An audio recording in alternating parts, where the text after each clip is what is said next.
तर दिल्लीतील 40 शाळांना बॉम्बनं उडवून देण्याची धमकी देण्यात आली आहे। ईमेलच्या माध्यमातून शाळांना बॉम्बने उडवून देण्याची धमकी मिळाली आहे। धमकी देणाऱ्याकडून $30,000 मागणी करण्यात आली आहे। अधिक अपडेट आपण घेणार आहोत आमचे प्रतिनिधी संदीप राजगोळकर यांच्याकडून। संदीप, काय अधिक माहिती आहे या संदर्भात?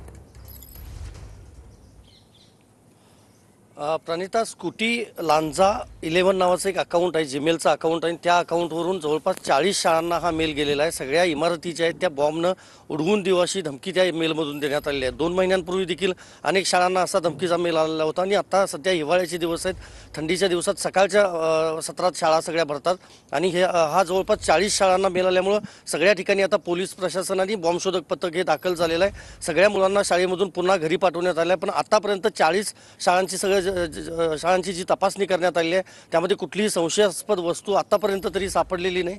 मात्र हे अकाउंट नेमकं कुणाचं आहे, ते कोणत्या IP ॲड्रेसवरून पाठवण्यात आलं याचा आता दिल्ली पोलीस शोध घेत आहेत। त्यामुळं शाळांसमोर एक मोठं आव्हान असणार आहे की आता पुढच्या काही दिवसांमध्ये शाळा भरवायच्या की नाही, कारण पोलिसांनी तपास करून ज्यावेळेला परवानगी देतील त्यानंतरच शाळा प्रशासनाला शाळा भरवण्याची आता पुढची परवानगी दिली जाणार आहे। बरोबर आहे। संदीप, धन्यवाद या सविस्तर माहितीसाठी।